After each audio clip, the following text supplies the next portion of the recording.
Together with our differences, together we are bolder, braver, stronger.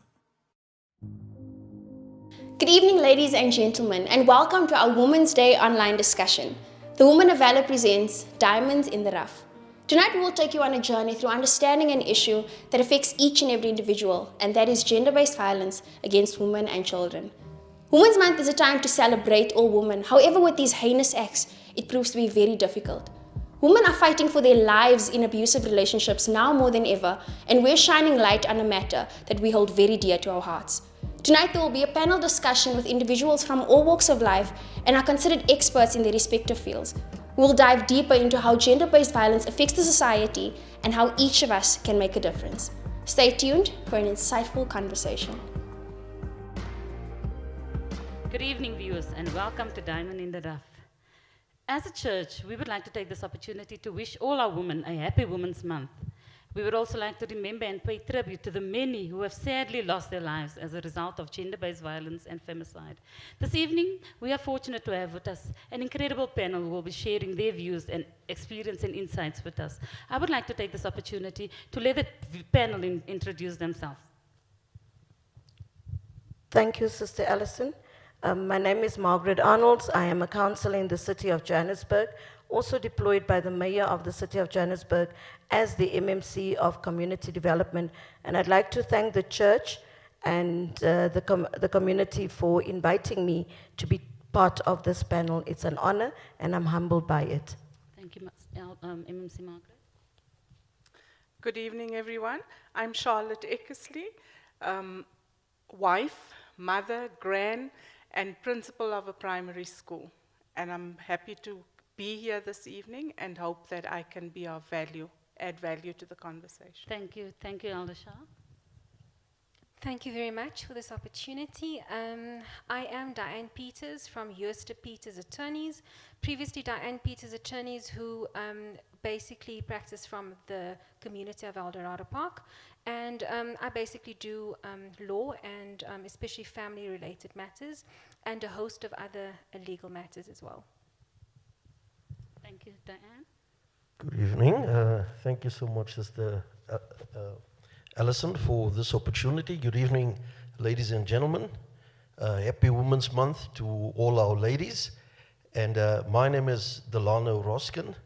I'm a father of 3 beautiful daughters, beautiful wife.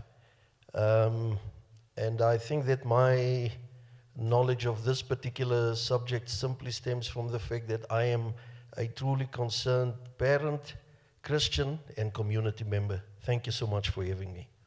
Thank you very much to the panel. As we start discussions this evening, I would just like to mention and take you back to our President's speech on the 17th of June when he addressed the nation.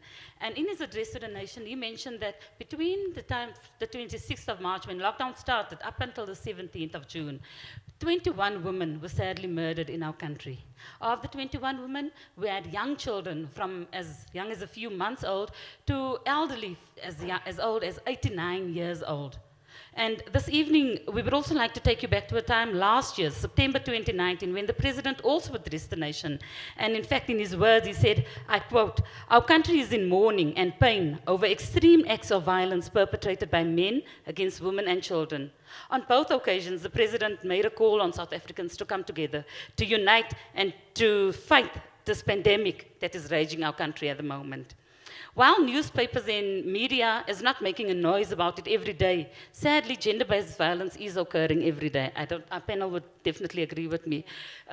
We have cases happening every day, and though it does not make the headlines or it does not make the media or the newspapers, it does happen, and sadly, a lot of these cases does go unreported. So this evening, we are fortunate as well to have with us a very brave young lady. She's on the line with us, and she's willing to share her story with us. And we're going to go over to her right now, just to share her story on what she went through and what she endured to come out as a survivor. Good evening, everyone. Good evening, Diamond. Thank you so much for giving us your time this evening and for being willing to share with us. I would like to start off by asking you, please can you just briefly share your story with us? Okay, so I'm just going to try and keep it as brief as possible. But currently, I'm married 14 years. And through my married time, I think in a space of the first 3 years of my marriage, the abuse was so bad that we actually got a divorce. I was speaking to the ladies before I agreed to join this panel, and I said to them that I feel that gender-based violence is a widespread topic, but since it's Women's Month, we're just going to touch on the basic important things. Going through abuse is something for me that I feel there was a root to it. As a little girl, I grew up in a family that has a lot of women, and I saw these women always being abused. And even as a little girl, you know, when your mother hits you, she spanks you and she tells you, I'm doing it because I love you. So I feel that a lot of the things I allowed when it comes to being abused was based on, you know, the psychology or the beliefs I had in my mind. So as a mother today of 3 boys and I've got a girl, my hopes with sharing this story with the ladies is that our men, you know, tomorrow's boys don't turn out abusing women. I hope that tomorrow's women also don't turn out abusing men, because it is vice versa. If I can just touch lightly on a few things that happened with my personal case is, I was almost dead a few times. And then there was also a time when I started eating back.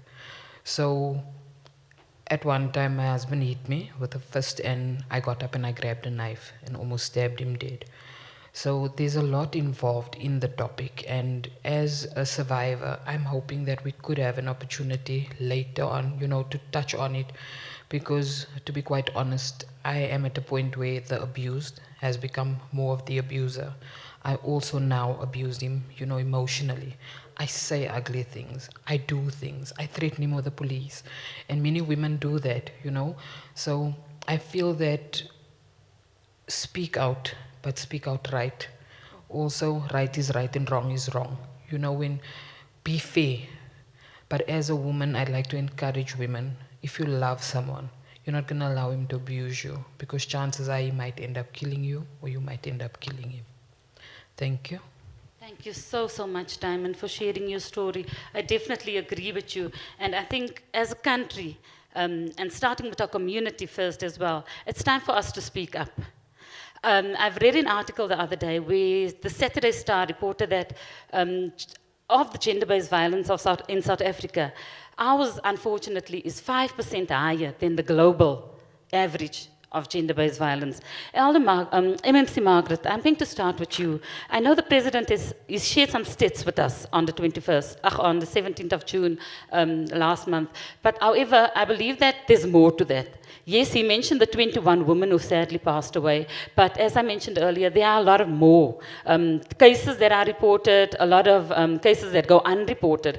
And coming from the office of the Premier, is there more stats that you can share with us regarding gender-based violence, not only nationally or provincially, but specifically in our community as well? Thank you, Sister Alison. I think, first of all, I want to appreciate the presentation by Diamond. It's very difficult to come out. You can actually die within a relationship like this. And I never thought I would say it, but I want to say that I'm also a survivor of abuse. I was abused as a mother, as a wife, and sadly, we start thinking they are right when they abuse us. We start saying to ourselves, I am wrong. We start saying to ourselves, I should change, and I should change the way he wants me. And we actually change the way they want us to be, but then it doesn't work for us. And at times, we do not get out of these relationships because we are dependent on them. And I can proudly say today, when I walked out of the abusive relationship, I had a beautiful 3-bedroom house. I had 2 cars. I had everything. But I walked away and put up a shack in the yard of my mother and my father. And I decided then, this is not me. And I did what I did, and I am where I am today because I decided I will not be abused. And I also had the thoughts that you had of killing him. I many a times went and bought poison, but then I would say, no, no, no. How am I going to justify it? So I really appreciate that you are coming out, and this is what needs to happen in our country, in the world, so that we are able to assist these people. I think the legal person will also agree with me that very little of us go out there and say that we are abused. Want ons is skaam. Wat gaan die neighbors say? What are people going to think about me? And I need to fit into society. So I can't say that I'm abused. We buy the most beautiful sunglasses and we wear them because it becomes fashionable, but it's also to hide. We wear makeup because we hide those blue eyes and those bruises. Going back to the stats, Sister Alison, 51.3% of our women in Gauteng have been abused. 51.3%. 1 of every 4 women have experienced sexual violence. 3.9% of our women report to the police. Now you're going to ask why only 3.9. Our police are also not sympathetic to us when we come and report it. They would say to us, it is your duty as a wife to give in to your husband. That cannot be a violation. And forced sex in a marriage is rape. It's rape. You cannot force me to have sex with you. Yes. So that's another thing that happens at our police stations. Lucky for myself, I work a lot with the police, and I have seen these. Our victim empowerment centers are also not sympathetic to our women because they will tell you, go back and try to repair and try to work on it. You have children. Sometimes we do this for our kids, but then it also damages them. Because they come out there having seen mom being abused and think it is right. And this is where we get it wrong. 1 in 13 women report non-partner rape. 1 in every 13. So what happens to the other 12? 1 in 29 rapes are reported.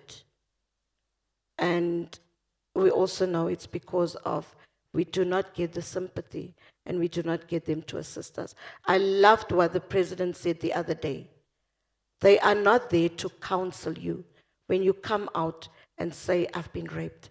They should not be counseling you. They should be taking the case. And they should ensure that the case is made. Yeah. But then we also have a problem when you go for restraining orders. Because our people do not know, Diane, how to go for a restraining order. The officials or the people that are there will tell you, you don't need a restraining order.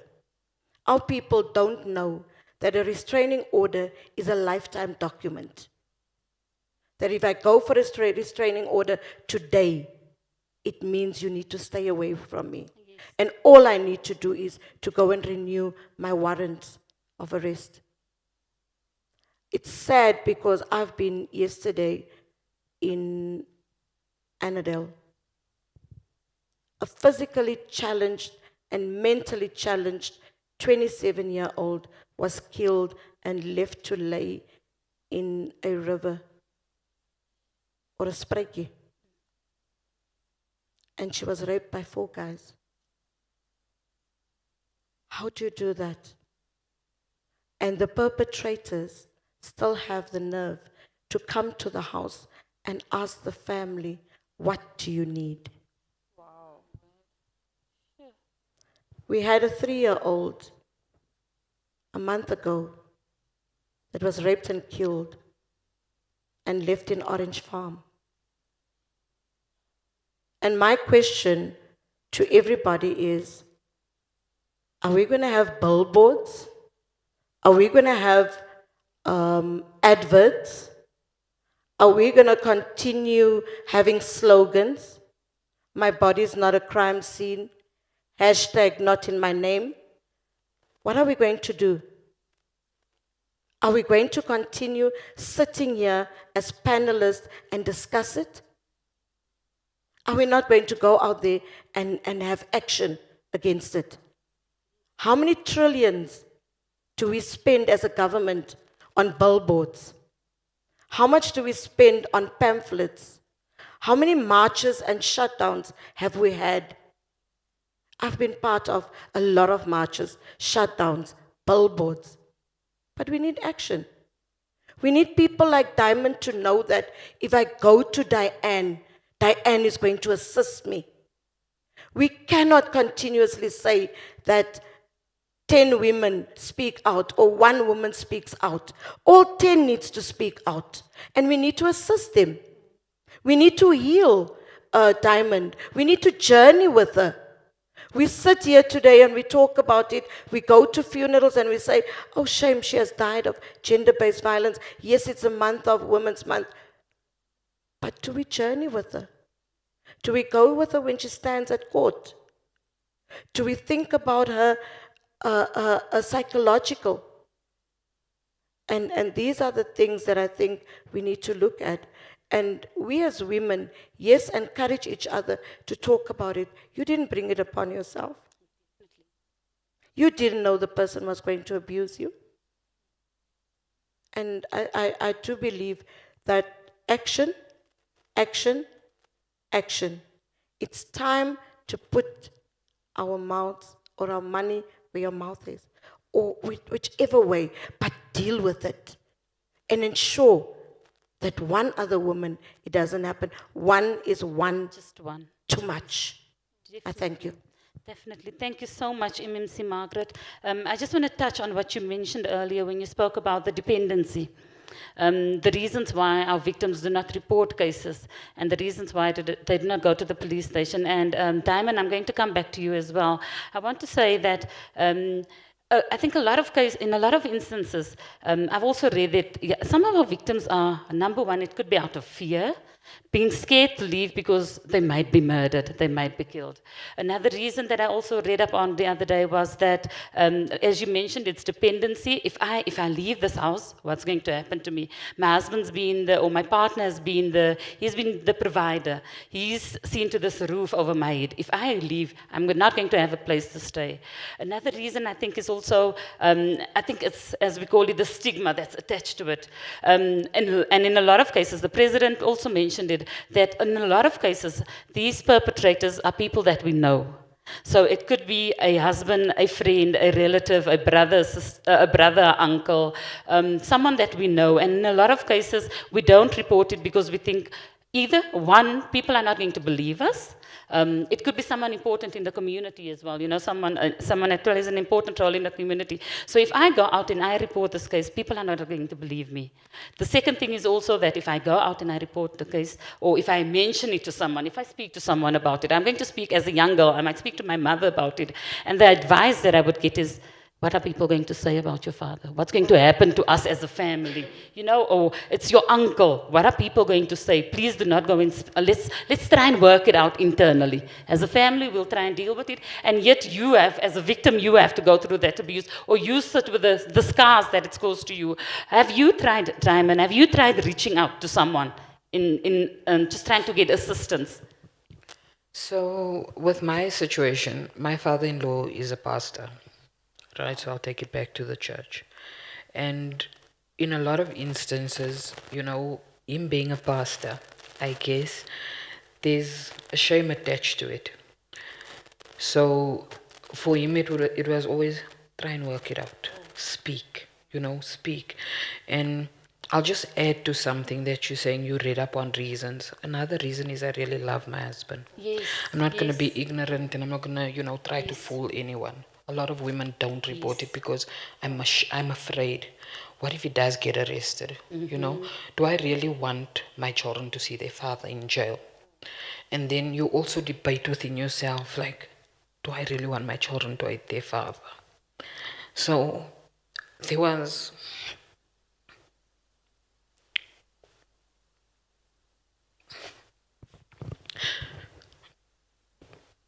one night I came home, right? And my husband, I'd been ignoring him because, I go to church, and at some point going to church was a problem because he doesn't, his father's a pastor, but I guess a lot of things have happened and my husband doesn't serve God, right? So I came in one night with my baby, and I think he was 2 years old. And his father says, "Where were you?" My husband, he asked me, "Where were you?" So I ignore. And he comes and he smacks me. So I keep quiet. I said to him, "You know what? I'm going to deal with this. I have a restraining order against you. I'm going to phone the police." But there's something that happens when I say I'm going to phone the police that makes him angry, you know? And also, as a Christian, I'm also just going to touch on the important things that I feel, you know? It is also a spiritual thing. And my husband he abused drugs, right? So I, as a young girl, also experimented with drugs. But it had more to do with the fact that I wanted to lose weight. I wanted to fit in, right? So in times when he used to abuse me like that, he used to say things like, "You fat, you ugly." So to fit in, you also fall back. So when he used to hit me, I fell back, started doing drugs, want to get skinny again. You want to fit in and you want to do all the wrong things. But this night, he hit me with a fist. And I think a week before that, every night I would wake up and I'd be praying. But it was a different prayer, kind of like my spirit was praying. And I'd ask God, "But why am I praying and who am I praying for like this?" Because I'm laying awake and I feel like my spirit is praying. I've never prayed like that before. And, when he hit me with a fist, I missed the corner of the cupboard with my head.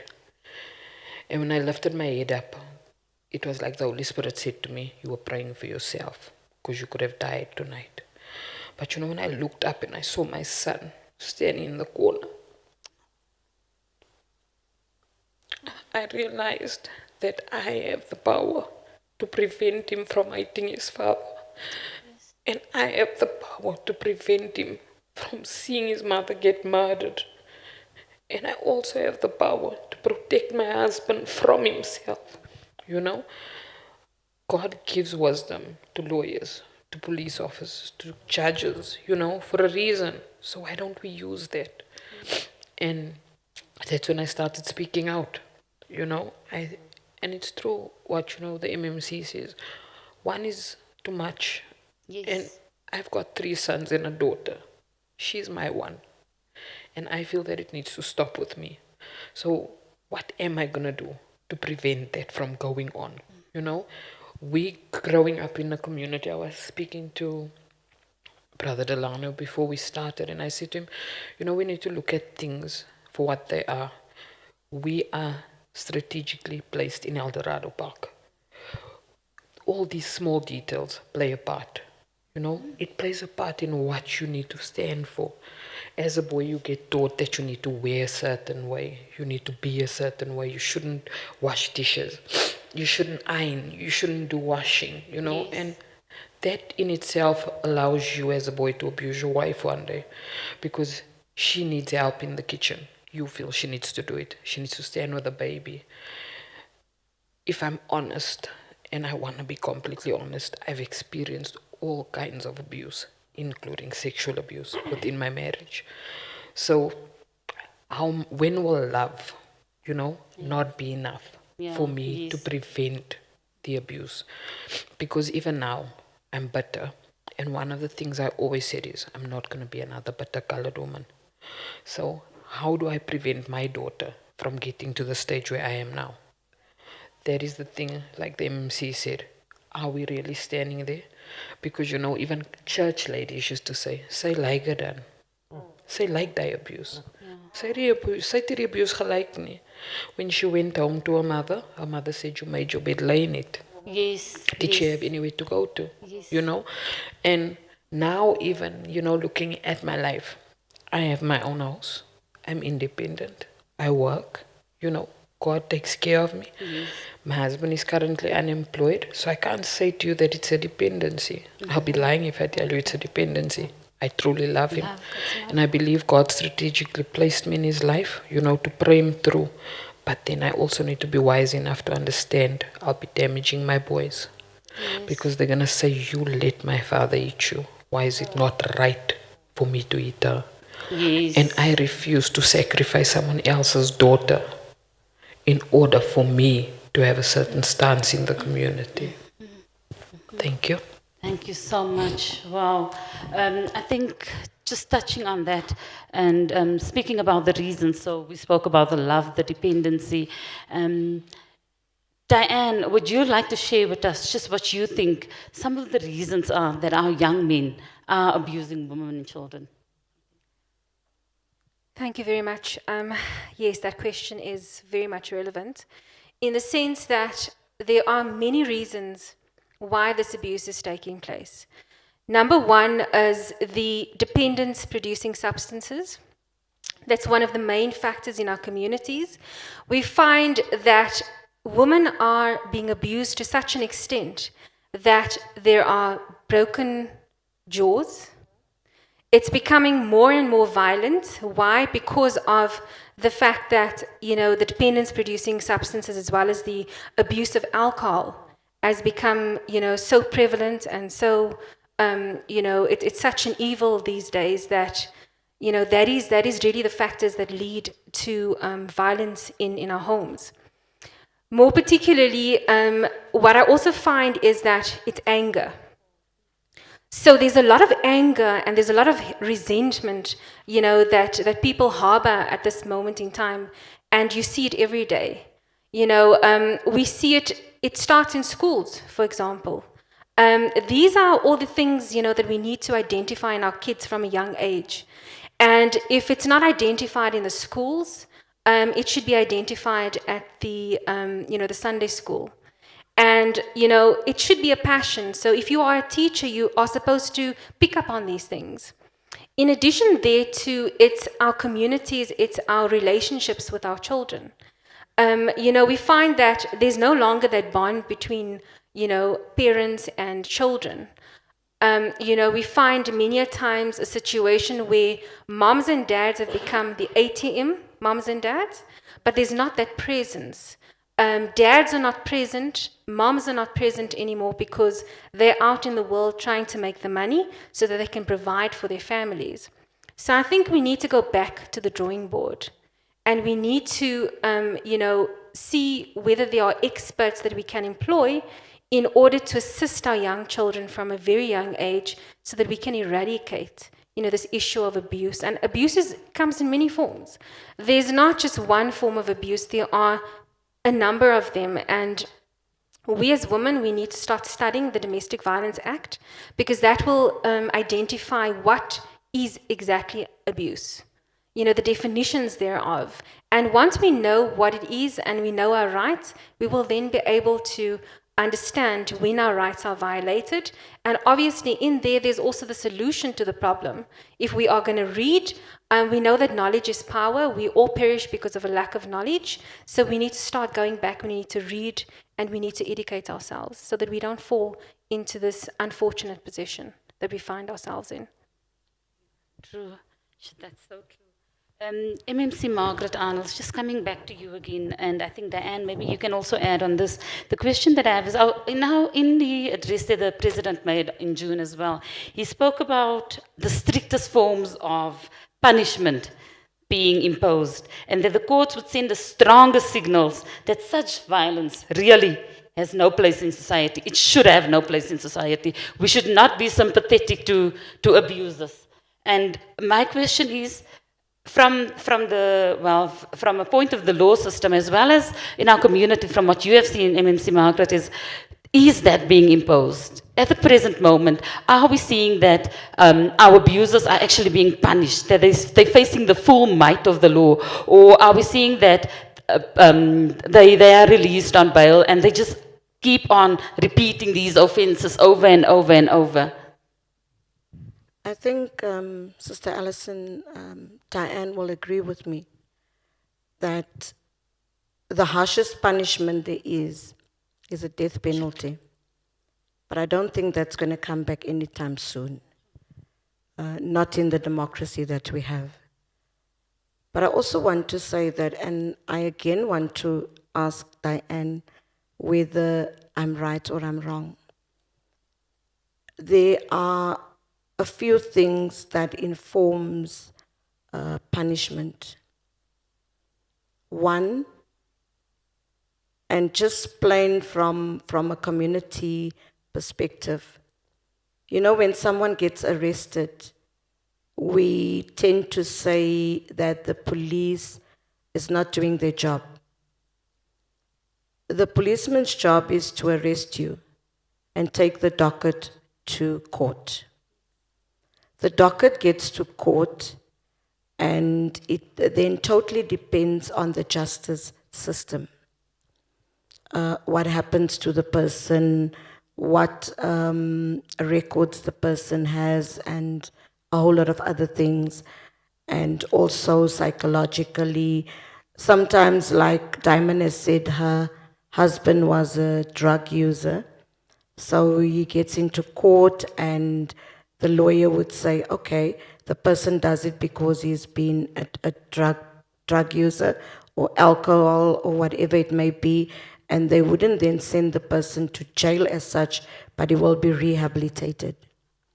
So does that rehab work? Okay. The other thing is, what I loved what Diane said, is that we need to get ourselves educated with all the different acts. Because you have the Domestic Violence Act, you have the Children's Act, you have all these acts. And I really today, because we're doing this in the church, I would love the church as your women to look at getting someone to educate ourselves on all these acts. Because the minute you are able to educate people on this, they definitely know when they are violated. Yes. Yes. And that is how we will then know how to deal with it. But I spoke earlier on and I said, we leave people like Diamond on our own and we don't journey with them. Yes. Yes. Rather than the placards and all those things, we need to journey with these people. And that also plays a big role when you get to the courts. I'll give you an example. We all know that there was a little girl that was raped and killed 2 or 3 years ago, Shanice Tala, that was picked up in the drain in Extension 2, right? Shanice was killed and raped by her very own uncle that was part of the search the night when we searched for Shanice. And we decided as the local drug action committee and ourselves as community leaders, we are going to journey with the family. A week after that, before I go there, the guy was part of the search. We got to the drain and he didn't want us to go to the drain and open up because he knew he had put her in there. We opened up the drain, we discovered her.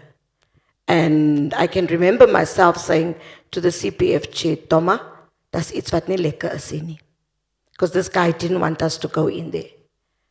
And 2 weeks after that, we then went to the police station. We got a tip off from a little boy that said, "Thy uncle was last met Shanice and het hier opgegaan." We then went and he was arrested. He said nothing. We then started journeying with the family. And you could feel the presence. Lucky there was no COVID then. You could feel and see the presence in court. That the judge would say, who are all these people here? You know, when we get in. And we were told at some stage to get out of court so that other cases can proceed, because our presence was there. We were there, we journeyed, we were every court case, every time we were there. No noise, just sitting there with t-shirts of Shanice. We were there. The guy was then sentenced to life imprisonment. Unfortunately, there's no closure for the family because the guy committed suicide before he had to start his sentencing in jail. Case number 2, a child was killed. There's still no body. Liaquat in Rodekrans. He was killed, there's still no body. The presence of the community was felt again.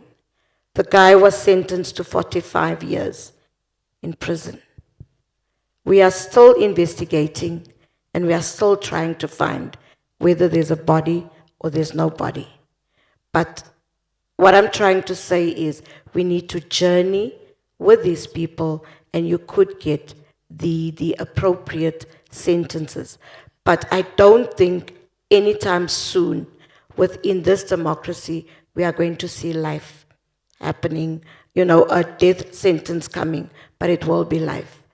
And I also think that what needs to happen is we need to look at the mindset of our boys. Remember, an abuser is not born. But what do we as parents do? Your boy starts abusing you at a young age, and we say, hy gooi maar net tantrums. It's the beginning. Your child abuses you when he's a man in the house. Wat doen jy? You go to the police station, you say, and I've seen this, you say to the police, please pick him up for tonight and keep him there until tomorrow morning when the drugs is worn off or the alcohol is worn off and he comes back.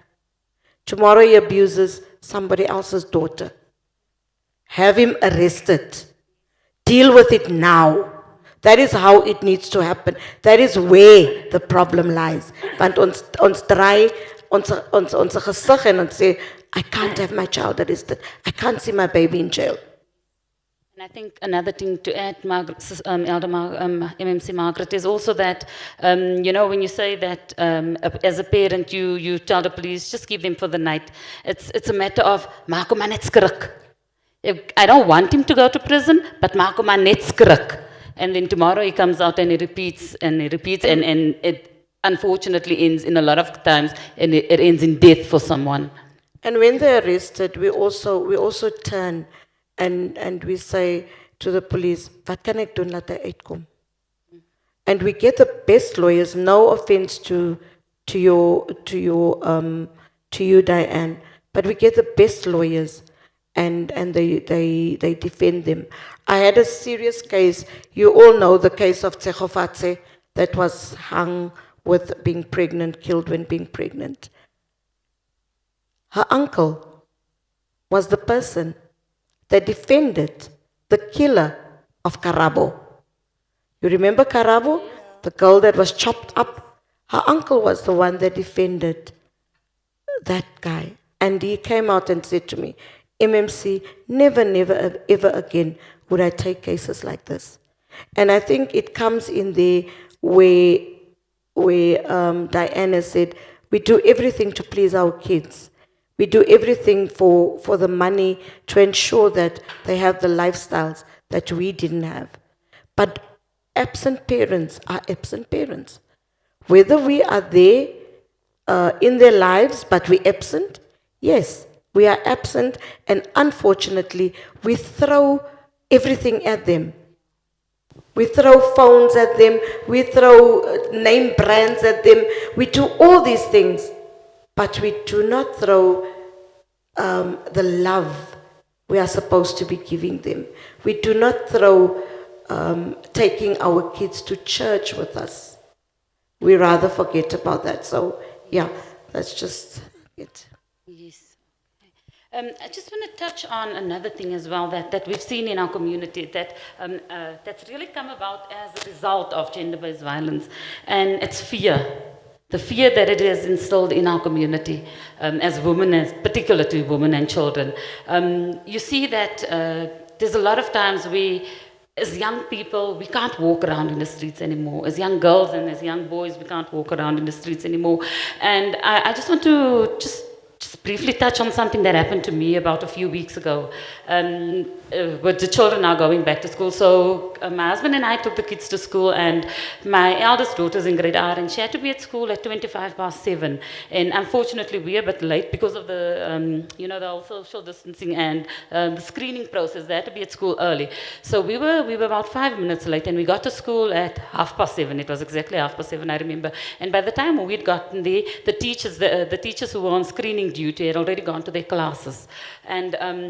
And so the security guard was there, and he then escorted Gracie to her class. And I remember on that day, I thought nothing of it, completely nothing of it, Charlotte. And I need to say that I got to school, greeted her, waved goodbye, and watched her walk off with the security guard. And on my way home, something just, in my spirit, something gripped me, and it's like, Alison, how stupid can you be in this day and age? And it's not supposed to be like that, But I started thinking to myself, is my child safe? So yes, it's in a school environment, it's the security guard, we should trust. But then you think about everything that's happening in the community, you think about everything that's just going around. And that whole day, the educators are, unfortunately, you can't send a WhatsApp and you can't call to ask, is my daughter fine? Did she make it to the class? But that whole day I was so unsettled thinking, is she fine? Did she make it to the class? Is she okay? And that is unfortunately what gender-based violence has caused. As a parent, you fear. You constantly fear. As a wife or as a husband, you fear when your wife is out there. And that is why I think, Charlotte, I'm just going to ask you to maybe touch on it. Like you mentioned in your introduction, you are a mum, you are a grandmother, you are a wife. And then on top of it, you are a school principal with the task of having to ensure the safety of children and educators in your class. And there's a second point that Diane touched on it, but it's a question that I'll bring up in a minute. As a mum of beautiful daughters and granddaughters, how comfortable do you feel sending your child to a shop down the street? And without that fear of, is she going to make it? Do I have to stand in the street and literally watch her go to the shop and come all the way back? Oh, well, Alison, you've touched on so many things. But firstly, I just want to touch on what Diamond said. She grew up in a home of women who were abused. You see, abuse is a generational curse to start off with. And we need to break that cycle. We need to break that curse within our homes, within our families. I've said to my husband, before I even had a son, I said to him, you know what? I can remember that my grandpa used to beat my grandma. And so to me, a man who beats his wife in this day and age is out of fashion. So do you want to be so out of fashion, so old-fashioned, you think you're grand, but yet you are old-fashioned? It doesn't happen. It shouldn't be happening in this day and age. It happened so many years ago to our ancestors, to our great-grandmothers and our grannies. We cannot allow it, not in this day and age, not with the knowledge that we have and not with the support that we have. Years ago, our grandmas didn't have that kind of support. You had to be pregnant and barefoot in your kitchen and work and cook. That's why they had 12 and 14 kids, yes. But in this day and age, we can't be subjected to that. So, you know what? There's no handbook in parenting to start off with. And you just want the best for your children, the best for your daughters, the best for your granddaughters. But the minute you can protect them only while they are under your wing. But the minute they leave your door, you don't know what they get up to. And you can never say that because I brought my child up like this, my child's an angel, other people's children are influencing. You can't say that. Never blame other people's kids for how your children have turned out. Okay? So that's very difficult to say, but it's a fact. Also, my granddaughter's in grade 6. So she at the start of this year, she said, so from now on, I'm walking to school. It's just around the corner. I said, you're never going to walk to school by yourself. The lady who works for us, Auntie Vodes will drop you, will walk with you, or I'll drop you off, but you're never going to walk to school. She said, but I'm big now. I said, no ways. You know, big women are robbed in our street, on the corner, their cell phones taken from them, going to work or waiting for their transport. So what are little girls? They're not safe at all, you know.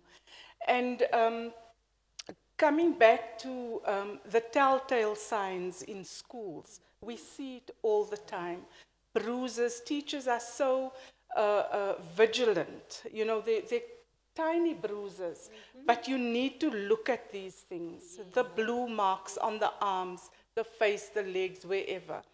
I just want to relate one story that has just, in fact, two that have stuck with me forever.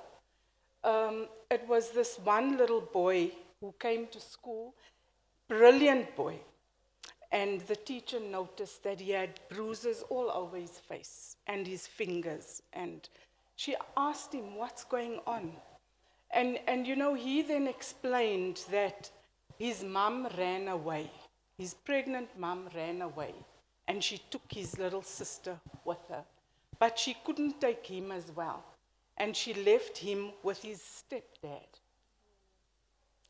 And so his stepdad brings different women into the house, and he has to sleep outside during the night. Now, you know, that to me was, I couldn't handle that.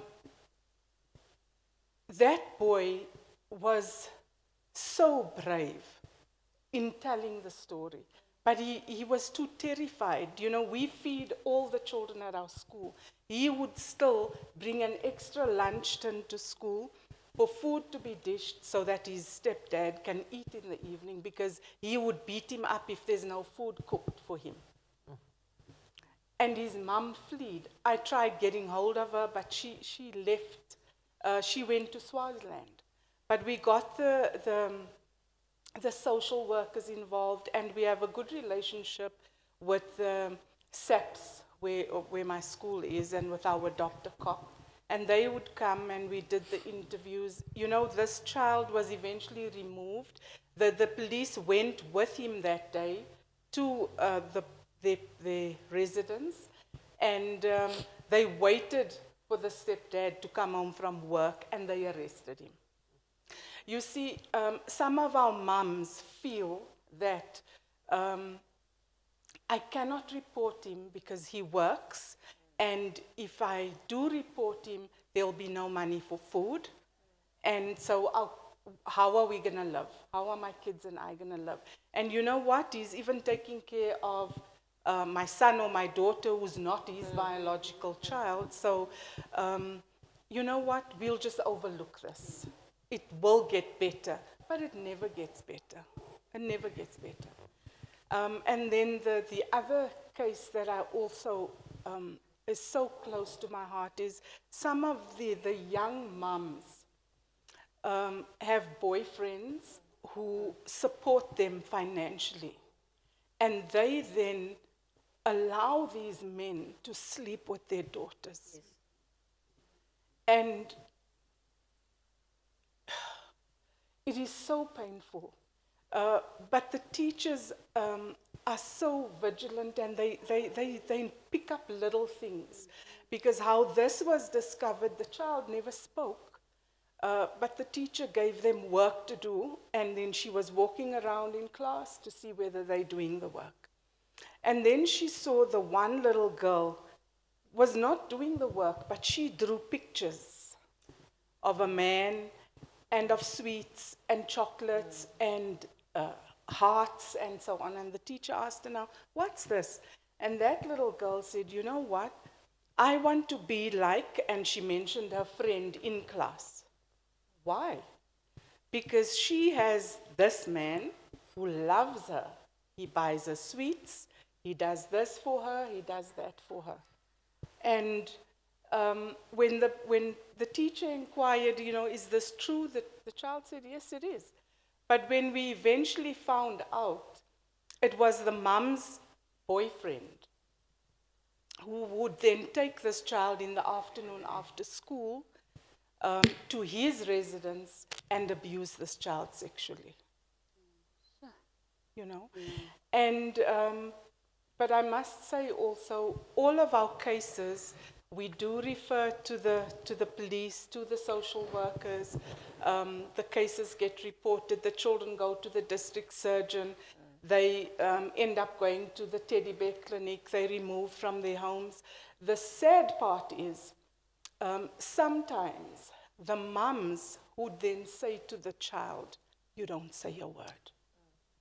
You don't say a word. And so it reaches court, and when the child has to testify, the child just freezes. Because either the mum has threatened, or the boyfriend, the mother's boyfriend has said, you know, if you do this, I'm going to kill your whole family. Or I'm not going to buy this and that for you anymore. You know, so it is so sad, but these things happen daily. Yes. It happens daily. Yes. And we need to teach our children not even to raise their voices to one another, because it starts with a simple thing as raising your voice and raising it often. And then it becomes louder and louder. And then the swearing might start. And then the beating starts, you know. So, but fear is a big factor. I think that is why the Bible says it 366 times, fear not. Yes. Because fear is a very human factor. It comes so naturally. And as women who are abused, you're so fearful that if I speak out, I'm going to lose my home. Where am I going to go to? My parents won't allow me back in, because you know what? That's your bed. You made it. You stay there, you know. But I think communication is the key.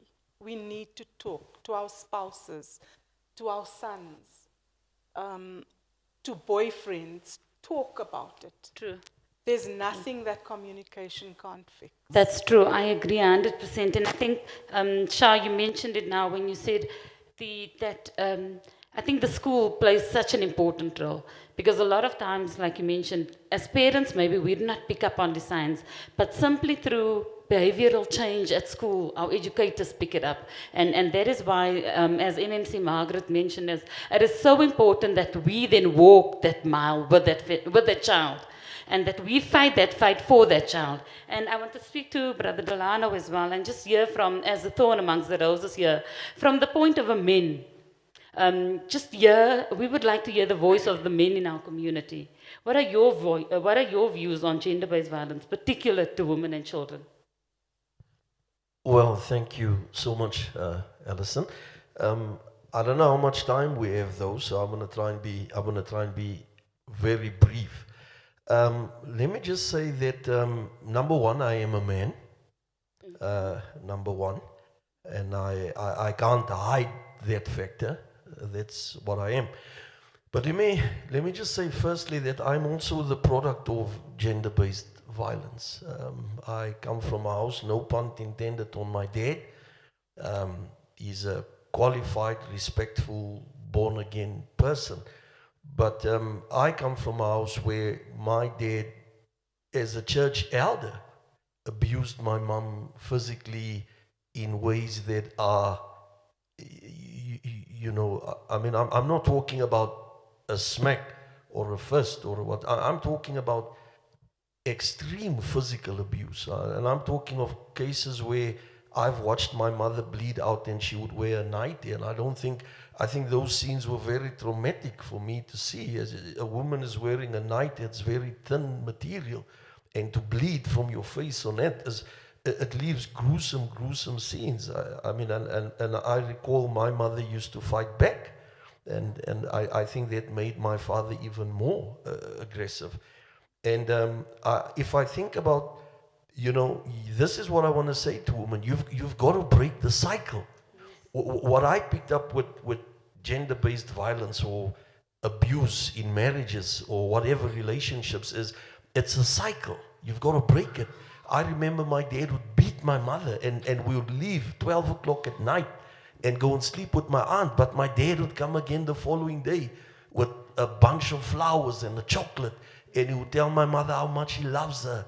And, you know, and I recall, my mother never had the conversation with us as kids, but I used to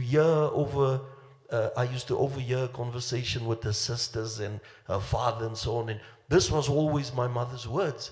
Maar ek is lief vir hom. Maar ek is lief vir hom. En wat gaan gebeur? En, you know, and maybe 2 days, 3 days, but eventually we went back home. And we went shopping with my dad, Hyperama, car full, groceries, and you know, and it was lovely. Go to the swimming pool, having braais, planting new flowers, growing trees, and then the cycle begins again. And it would happen because my mother would have a conversation with someone. I can do these curtains for you, and we can, you know, we can drill holes there and there. And my father would come home, vivas he, whatever the case might be. So what I would like to say to women is, number one, break the cycle. Break the cycle. And the thing that I would like to say is that many times you fear to break the cycle because you don't know who you are. You don't know who you are. Firstly, let me just say, all women are created by God. And when God made you, He made you fearfully, He made you beautifully. You are the apple of His eye. You are like apples set in silver settings. You are beautiful. God has handpicked you, hand-chosen you. He's put things into you that husband that is abusing you cannot go without. I mean, just look at this panel here. You know, so firstly, I want to say to every woman out there, there is nothing short in your life. There's nothing short. There's nothing that you cannot do that an abusive partner can do. In fact, if I may add, I'm not advocating divorce. Certainly not. But my mother went through that cycle for 16 years of her life. 16 years of her life. And eventually, my mom and my dad divorced. Eventually. And I just want to say that what my mother got in return was a husband today that loves her, respects her, sees to her. In fact, sometimes I even end up thinking, maybe my mom is the one abusing. You know, because my mom would say, no, we're not doing that now, we're doing this. And my mother's husband currently would just say, no problem, that's how you feel, that's what we'll do. My dad would be sort of like, he's a stalhand regeer, this is what it is. And so, and abusive people, this is what I want to say to women. If you have an abusive partner, I guarantee you that it would end up with abuse of your children as well. Let me say what I mean. I always used to think my dad is turning me into a man. Because we'd come from the prayer meeting and my father would say to me, right, tomorrow's Friday, I'm going to use the car to work. You can either wash the car now, and it would be about 10:15, or he would say, I'll wake you up tomorrow morning. You make the choice. And I remember numerous occasions I would say, let me try and, I'll tell him tomorrow morning. He won't wake me. So I recognize, hey, it's a bit cold now. It's already 10 o'clock. I'll just try and see. So he says to me, I'll wake you up at 4. You need to wash the car. And I thought, yeah, right. And I would go to sleep, good night, everything, and I would sleep. And about 4 o'clock, my dad would wake me up and tell me, you said you're going to wash the car now. And for all my life, I grew up thinking, yes, my pa maak my 'n man. I tell you, stop the abuse, stop the manipulation, and I can say this because today I have a wonderful relationship with my dad, and I call it grace. My dad and my mom speak today. I call it grace. I have the most wonderful relationship with my dad. I go on holiday with him and things. It's called grace. It's called grace. So, but the one thing that I want to say is that the abuse and the manipulation in our lives stopped the day my mother took a decision and said, I'm going to court and I'm not pulling back, and this divorce is going to go through. And may I add, divorce is no short circuit out of it. I mean, we still suffer the consequences of that divorce up until today. We still suffer those consequences. I look at my children. They are confused. Who's who in the zoo here? My dad lives with my mom and her husband today, he lives in the back room. And my mom and her husband lives in a forecourt. And my dad always say, don't try this at home, because it's unheard of. But what I'm saying is, people, there's grace, and grace mends things together. But this is what I've learned. This is what I want to say to every woman out there. You've got to do what you can do, and allow God to do the things that you cannot do. But it begins by stopping the cycle of abuse. And I'll tell you today that there were hard days. There were days when I had to go and work in our house shop around the corner and clean the house shop just so that I can take bread and eggs or something home to eat. So there were hard days, but here I am. There's nothing that grace doesn't mend. So to every woman out there, I want to say, if my mother hadn't taken the step that she took, I would have probably been an abuser myself. I would have probably been a dropout, a flog out. So you've got to take a stance. And it's for you, it's for your children, it's for sanity's sake, and it's for the future. But you've got to stop the cycle of abuse. Thank you. I think also, thank you, Delano. I think to add to that also, I think it's so important that what you mentioned, to stop it is in your mother, you mentioned now, and it's through grace that Diamond, you as well, your marriage right now, is you've made, you're a survivor today, and you've managed to actually get back together with your husband, and things are working out well for you. But there has to be a time when you say, enough. I'm not going to accept this. Your mother, Delano, things could have been so much different, and we're just saying that in many instances, there are many women who accept, and they end up dead, unfortunately.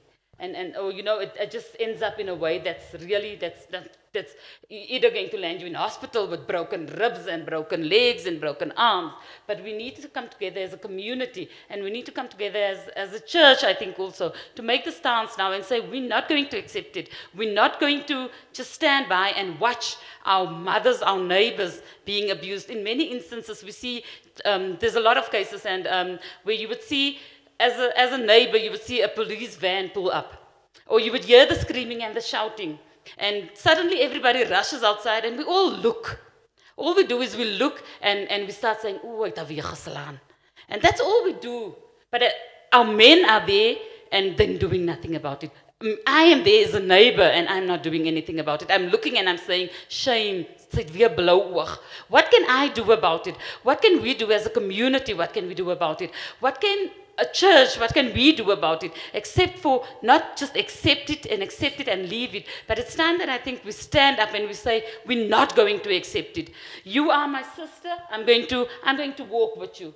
As MMC Margaret Arnold explained it, if you're not willing to make that case, I'm going to go to the police station, and I'm going to ask them to come to you if you don't want to go there, so that we can open up this case and that we can fight this battle then together. It's, I think also you're also a dad. You are a husband of beautiful, beautiful daughters. And again, like same with Sister Charlotte, is like you live like a minute away from a house shop. Are you comfortable sending your children to the shop? I was having this conversation with my wife today, and I think it is Sister Charlotte who mentioned the fact that fear not is taken up over 360 times in the Bible. Here's the truth. I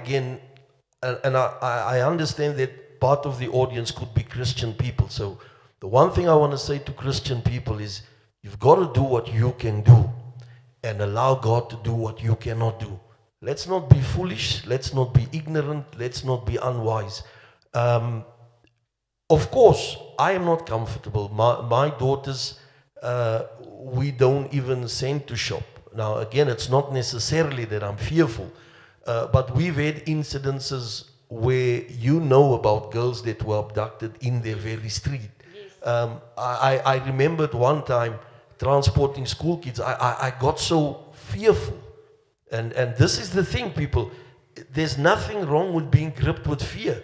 Just don't let it overtake you. You've got to encourage yourself out of the fear. If I'm sitting here now and the message comes that, yes, Shanice has just been in a car accident, there's two things will grip me. Number one, I will pray and ask God to help her. And there would be a dread of some sort that who's there with her, what's happening right now. So what I'm trying to say is let's not be ignorant as Christian people. We understand that we have the basis of faith. We have the basis of that we put our trust in God. In fact, the Bible says the just shall live by faith. The just shall live by faith. In fact, the Bible says that if you have faith the size of a mustard seed. But I still would rather have my elder sons go to shop for the simple reason. He could yell, he could scream, he could run away, he could fend off, whatever. I'm not necessarily saying I'm sending my elder sons to the wolves. I'm simply saying that they are stronger to ward off any type of incident or attack or whatever. And this is in my street, as you rightfully point out. And sadly, that is reality. We can't send our daughters out there. I mean, as a wife, I think I mentioned it to Charlotte, as a wife, you wake up in the morning, you have to go to work, and when your partner's not there, you have to text him and say, okay, I'm leaving for work now. 20 minutes later, then you would have to text him and say, okay, I've arrived. Just to let him know that you're there. And should you not text him in that 20 minutes and say I've arrived, he's going to call you, and the first thing he's going to say, where are you? Why didn't you say you're safe? And immediately, if you don't call, because he knows it takes 20 minutes for you probably to get to work, immediately when you don't call after 20 minutes, he's going to start worrying, and he's going to say, why didn't you call? Why didn't you let me know that you were safe? And sadly, unfortunately, that is the reality, that we have to report every step. Every move we make as a woman, as a wife, as a child, we have to constantly watch our backs and report. And we were fortunate. Unfortunately, the police, we invited the South African police here today as well. They couldn't make it, but they forwarded us a statement that I'd like to read to you. And we're very fortunate that the Eldorado Park police station have supported us, and they are there to support the community. And this is what they are saying. Gender-based violence is a profound and widespread problem faced in not only the Eldorado Park community, but the entire South Africa. We often ask ourselves, what is gender-based violence? And we can, among many forms, conclude it to be violence that occurs as a result of normative role expectations associated with each gender, along with the unequal power relationships between genders within the context of a specific society. GBV, or gender-based violence, is experienced by all types of people. However, majority of it as women, girls, and the LGBT community. There are various types of violence, as we've mentioned, committed against victims, and not just one specific type. These violences committed are namely intimate partner violence, domestic violence, sexual violence, and indirect violence. Our aim is to make the victims of these crimes aware of all the support, and I think that is what today is really about, is to make our victims and all our ladies out there aware of what is out, the support that is out there. To make our victims aware of all the support that is out there and available. We need to understand as a community, as a nation, that gender-based violence does not discriminate, and it can happen to anyone of any race, gender, and religion.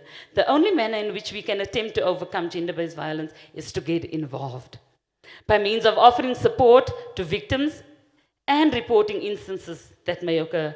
We also need to avoid attaching a stigma against victims of these crimes and instead expose the perpetrators. We need to start awareness campaigns within our community, support one another, and support our victims. The perpetrators committing these the perpetrators committing these crimes need to be exposed, and they need to face the full might of the law. We cannot feel sorry for them. Victim empowerment centers, as MMC Margaret mentioned, have been established at the police station as a platform for victims of these crimes to report the violence. And there's useful contact numbers that I'm going to ask that we just put on the screens as well. For everyone to take note, take down these numbers that appear on the screen right now. And I want to say this. Let us unite and combat gender-based violence. All men, women, children, parents, family members, and friends need to take a stand. MMC Margaret, in closing, I would just like to ask, again referring to what our president stated earlier, so at the moment there is, as the police have also mentioned, there are a lot of there's a lot of things that are available and is at our disposal for our help. What currently is available for victims with victims of gender-based violence within our community? Where can they go for help other than the police station? Okay, you have mentioned that on the screens you'll have the numbers which they can contact. You can also contact the Department of Social Development. You can also contact the Department of Justice. And you can also, within El Dorado Park, we do have a local drug action committee that assists with all this, not only with drugs, but also with women and children that are abused, abandoned. We have a safe house in El Dorado Park that also can assist. The one is in Hout Street, but that is mainly for kids that has been abused and abandoned. And there's one in Extension 3 in Buccaneer Street that's also affiliated to the one in Hout Street. Then we also have the women in that assists with dealing with this. You can also then, we can give the numbers, which is Lorna that deals with that. But also the police station also assists. But I'd also like to say to people that our churches should not be ruled out.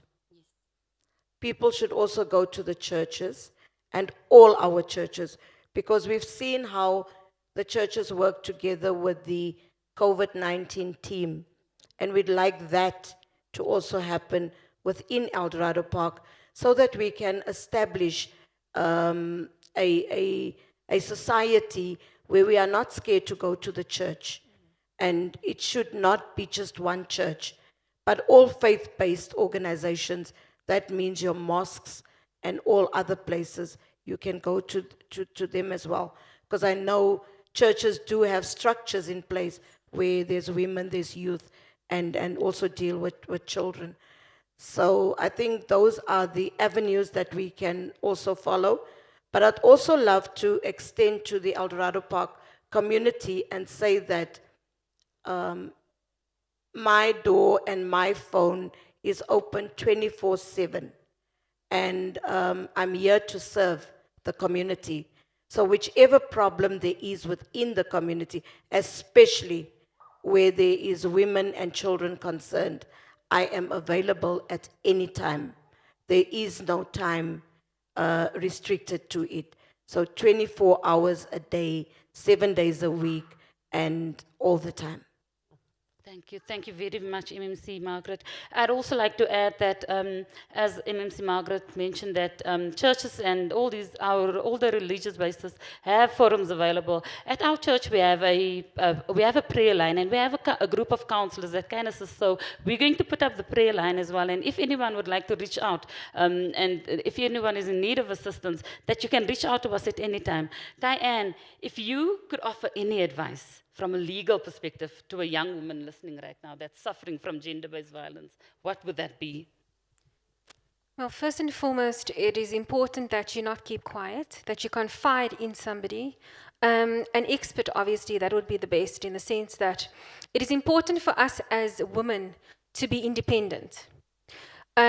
Fortunately, me growing up, it was important, for me, especially, the advices of my mom, and may her soul rest in peace, was always to say that if you are in a relationship, or whatever the case may be, always be independent. Always ensure that you strive for better, that you aspire, for greater, and that you have that financial independence.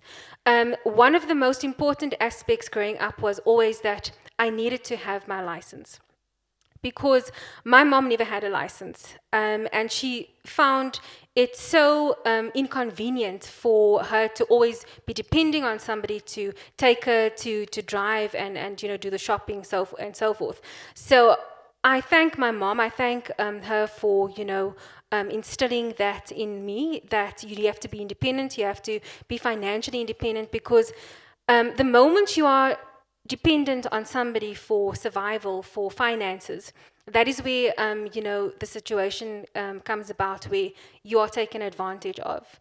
And we never as women want to be in that position or in that boat where we feel like we can't get out. And, we need to now sit in the situation because there's only one way, and that is the contribution that I'm dependent on from my husband or from the relationship. So I think that's the best advice that I can give. Always make provision for that day when you really are in a bit of a difficult position. Have that financial backing so that when something goes wrong, I am in a position to at least, provide for that period of time when, for example, I'm economically abused.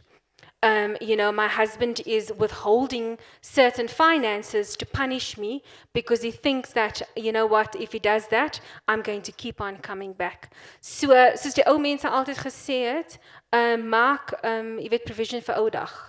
And that is the little bit of finances that you need to put aside just for that day when you really are in dire straits. So that is the best advice that I can give. In addition thereto, obviously legal advice. Whenever you are in a situation, in a predicament, always know and consult whether you have the resources, the money to do so. That's wonderful if you do have. But also there are many organizations that you can approach in order to seek the necessary advice in all circumstances. There's the Maponya Mall, clinic. There's legal aid that is at our disposal. So nobody should be in a position where they feel they are on their own. Having a medical aid is also obviously, something that, should be looked at as well, because if you're going through a difficult time in your marriage, you can always call upon a doctor who can refer you, to the necessary expert, psychologist, psychiatrist, whatever it may be, if you fall into a situation of depression, because that is what we find. We find that women are falling into a state of depression and they don't know. Sometimes it's so bad that you actually need to be immediately medicated. So there's wonderful clinics, that we can approach in order to assist women to just, get back and get onto the necessary medication. And the sooner you nip it, the better, because then it doesn't become chronic. So the sooner you can nip it and you can get the necessary help, the better it's going to be for you and your family.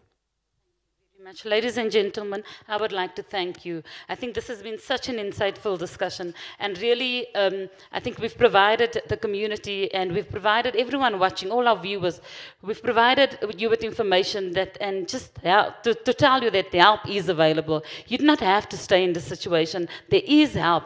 Reach out, and to our community, I would like to say, and to also of South Africa listening, is we cannot stand still and be silent about it anymore. This is really truly been very, very insightful, and I really thank each and every one of you. The lives of our women and our children depend on us standing up and making a noise. We can no longer be silent. We can no longer look the other way. We can no longer say, it is not my business, or it does not affect me. Men, we are calling on you in particular to take a stand and protect us. Let us take our young boys, as you mentioned, under our wings. Let us take our children that are suffering with drug abuse under our wings. Let us take our unemployed boys under our wings. It is time for us to let the men see greater purpose and potential within their lives. Most of all, let us stop the silence. The church has to stand tall and say, enough is enough. What can we do to help? Government cannot fight this fight on their own. The South African Police Department cannot fight this fight on their own. We need to stand tall to help our sisters, our mothers, our grandmothers, our aunts. And we need to stand together to fight this war head on. Thank you very much. Good evening. Good evening to our online viewers. I do believe that the panel discussion was very informative and helpful, and we hope that every person that was listening could draw hope from it. And really, if you are a victim, that you would go for help. Now, when thinking about the theme, a diamond in the rough, two ladies' stories in the Bible, two different women in the Bible stories came to mind. And these two women are diamonds, yes. And both of them have two very different, rough circumstances surrounding them. Now, the first lady I'd like to touch on, the Bible describes her as being beautiful, as being lovely, right? But she was a real diamond because she was pure and her innocence was robbed from her. And we can find her story in 2 Samuel chapter 13. I'm speaking about Tamar. Her innocence was robbed from her, right? The Bible tells us in 2 Samuel chapter 13 that Absalom, the son of David, had a sister, and she was lovely. And the dictionary definition for lovely is exquisitely beautiful, right? And Amnon, who was her half-brother, had feelings towards her because she was so beautiful. And the Bible even says that he became sick. And I do believe it's sick in his thoughts maybe, because the way he thought about her and so on. And later on in the story, we read that he eventually rapes her, right? He eventually forces himself on her. And before that happens, the Bible says that if Amnon were to do anything to her, it would be improper. It would be improper to do anything to her, right? And here, Amnon eventually rapes Tamar. And she is left feeling desolate. She is left feeling desolate. The Bible actually says that she's desolate in the house of her brother Absalom. And this evening, we'd like to tell women that you do not have to be desolate. The funny thing about it, in the story, Absalom finds out about what had happened to his sister. And he says to her, keep quiet for now. Keep quiet for now. I couldn't understand that. Why should she keep quiet for now?